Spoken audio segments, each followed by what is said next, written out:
Oh my gosh, dudes. Welcome back to Losers Library, where we're all just losers trying to get a good read. In lieu of an October wrap-up, which I usually do just because I felt like I ended up talking about most of the books that I read this month in other videos, except for a couple, which I feel like can easily fit in somewhere else. I'm just going to really dedicate the time and the space to what is most definitely, spoiler alert, going to be in my top 10 of 2021. The one, the only, the formidable Lonesome Dove by Larry McMurtry. Wow, was this a wonderful, wonderful, heart-wrenching ride that I truly was not expecting. Let's be transparent here. I've had this book on my shelves for the better part of 2 years, and it really did intrigue me, and I was just, for a while there, was really looking forward to reading it, especially kind of after I'd first picked it up. But I ended up not doing it, like I said, for almost 2 years. And the reason why was kind of this false ideas that I kind of conjured up in my head about this book without actually reading it. Oh my god. The classic don't judge a book by its cover, you know what I'm saying? But hey, we all make mistakes. I did it, but I'm here to rectify my mistakes. Basically, I just, how do I put this? I just got it in my head, like, how relatable was this book following two older white cowboys in their 60s existing in this very specific time in America, you know, at the end of the 19th century. How relatable were they going to be to me? And I really, truly was, no lie, kind of worried about how well the representation in this book was going to go. I'm talking women, I'm talking my brothers and sisters, and I'm talking Native Americans. So I was just like, while I knew it was this great piece of Western Americana and this classic and the quintessential, if you only read one Western, it's gonna be this one. It won the Pulitzer. I had all this information, yet I was just really just kind of doubting, like, is this going to stand the test of time though? Is this going to be my read? And especially because it was so big, you know, big books don't really intimidate me all that much, but just that was just, you know, a slight other layer to my thought process. And I was just like, but I did pick it up, and I'm so glad that I did. Let's go, let's do this thing. And guys, I did this thing, and guys, it was so good.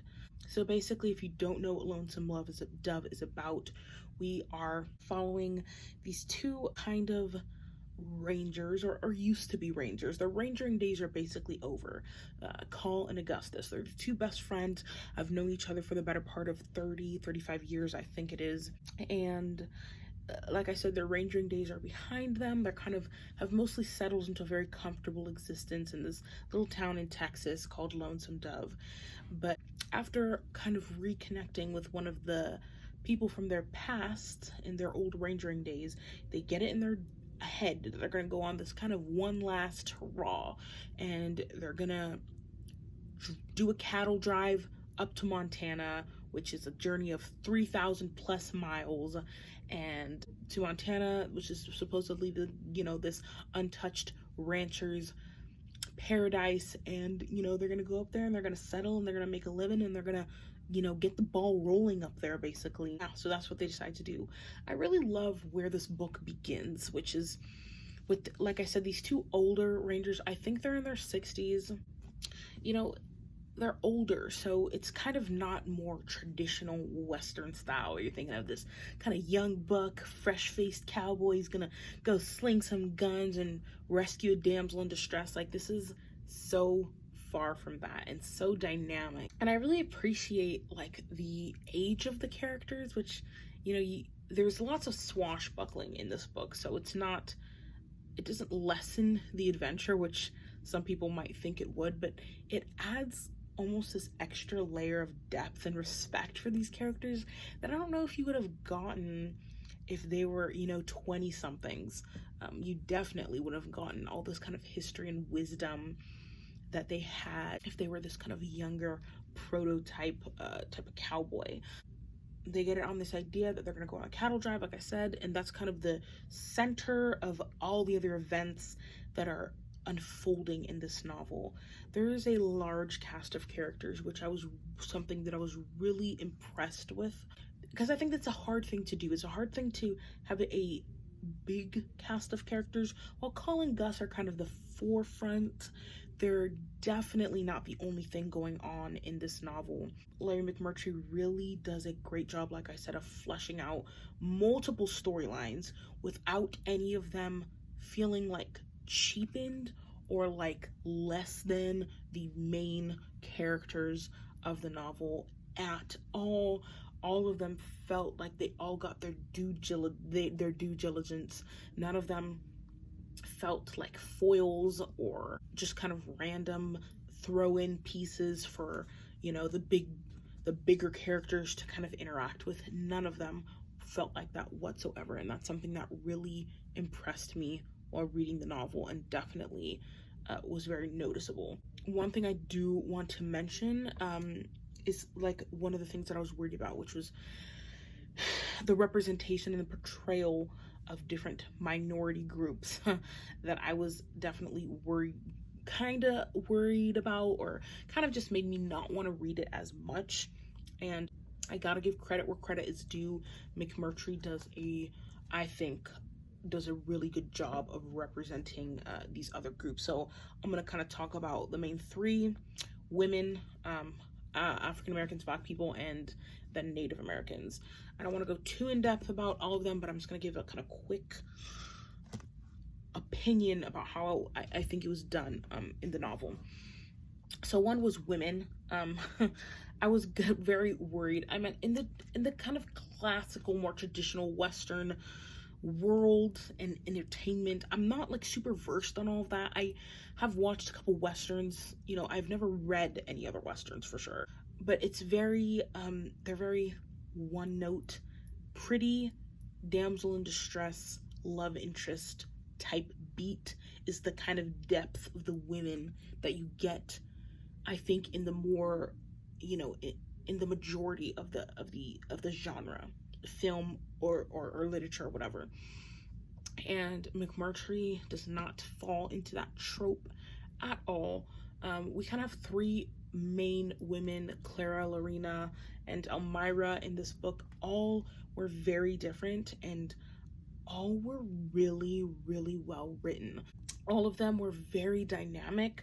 The behavior of the men towards them, while obviously was not perfect, because nobody's perfect in this world, was never lost on the women of the story or like overlooked by McMurtry himself, which is something I was worried about. Like, I thought it was just gonna be very stereotypical. We need a love interest, we need a damsel, throw them in there. Like I said, not the case at all. I really loved being in like their inner thoughts. I just thought it was so accurate. Yeah, he just did a really good job, and really, really enjoyed that aspect of the story. They were some of the strongest characters in the entire book, so definitely a plus on that. Then let's talk about Black people.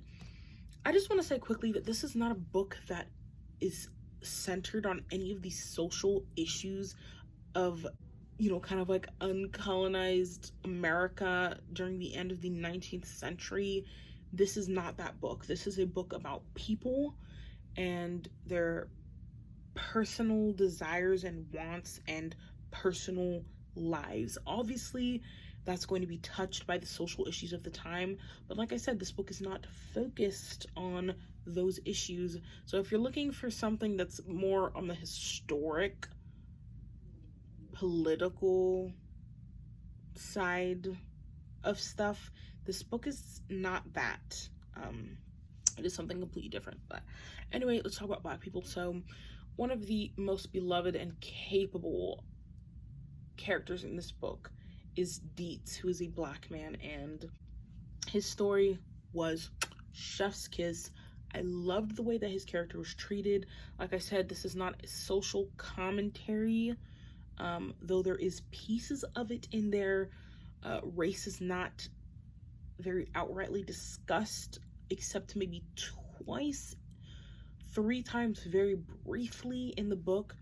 Dietz is constantly being touted as one of the most capable, well-trusted characters in the book, and is kind of like Call and Augustus's right-hand man who they go to in trouble, and is a very well-rounded, well-written character. Where race does come up, I think at one point, like some soldiers kind of make some comments about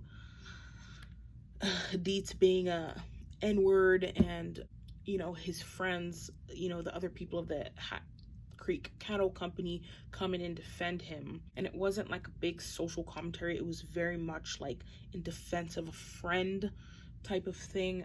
I just think it was done well. I liked the representation in this book. I did. When it came to Black people, he is the only Black character in the book. Another one is mentioned very no, I'm just realizing there was another one. Yeah, there's one or two others. But I think I'm gonna give him an A+ on that.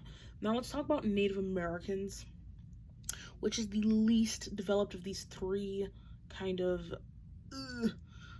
minority groups here. And this is the one I could see people having the most problem with, though I think he did a decent job with it. Obviously, there's conflict between the Cowboys, the Rangers, the Americans, whatever, and the Native Americans, fighting over land, right? So, the most notable character in the book, who is Native American, not even fully Native American, he's half Native American, he goes by the name Blue Duck, is the villain of this novel.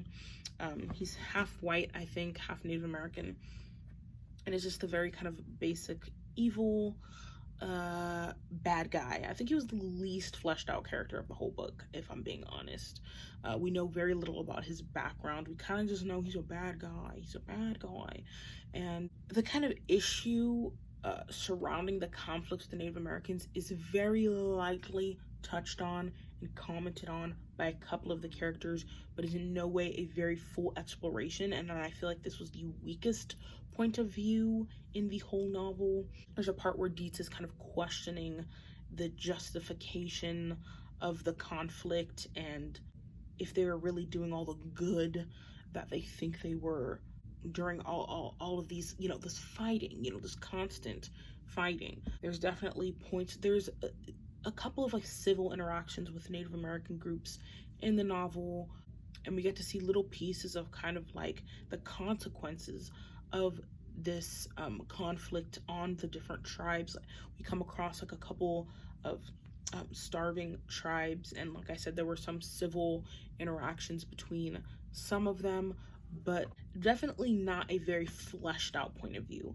I did read somewhere that the later books in the series go more into the Native point of view of the conflicts that were going on, which I would be interested to see, but it was not very fleshed out in this book, and I could see where people would have a problem with it. Point of view that we're going at this story and these characters for was very personal, and like I said, was not meant to comment on these kind of bigger things that were going on, though I do maybe feel like it could have been more fleshed out. I also don't know how valid my opinion is on this because I'm not of Native American descent, so if anyone else has anything to say, I would be willing to listen. It is very, like I said, lightly touched on, and I feel like it's more up to the reader to really kind of put it together and see what McMurtry is doing in a very subtle way.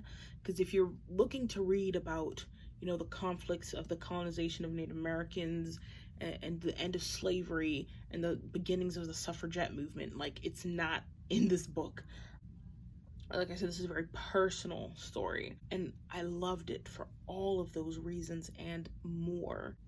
I don't know how well I'm really fleshing out my thoughts on the bigger picture in this novel. The juxtaposition of Call and Gus is chef's kiss on so many levels. Call is very stoic, work focused, down to business, kind of emotionally stunted guy, and Gus is this very goofy, free loving, wears his heart on his sleeve, talkative, explosion of a character. And they play off each other so well.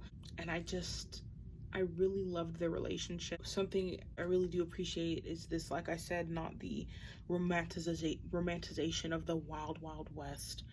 He really does capture the beauty of this open landscape and this discovery and this wonder without shying away from how difficult it was to live there. And so I'm just super impressed by this book.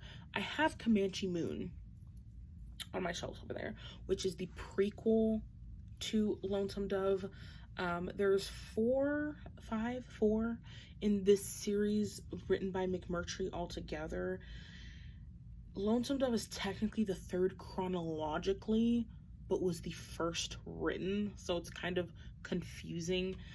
So this was the first one installed, and then he kind of went in and added some before and afters.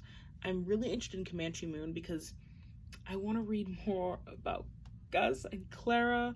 I really want to see kind of their love story, which I think is more the focus in Comanche Moon. But I'm also interested in The Streets of Loretto because I think that's the one that goes more into the Native Americans' perspective. I'm interested in both of them. But anyway, if you're even thinking about reading this book and you have any sort of like trepidation or fear, or like, am I gonna like that? Is that gonna be relatable? It's so big. It's big, but didn't feel like it was big because you just fly through it. If you have any doubts about this book, erase all of them from your pretty little head and just go in. Just go in. You're not gonna regret it. You will laugh. You will cry. This was really good and really does deserve its place in the canon of just like modern classics. It really truly does. So pick up this book. Thank you, Larry McMurtry, for this masterpiece. And yeah, that was Lonesome Dove by Larry McMurtry. And as always, happy reading, losers.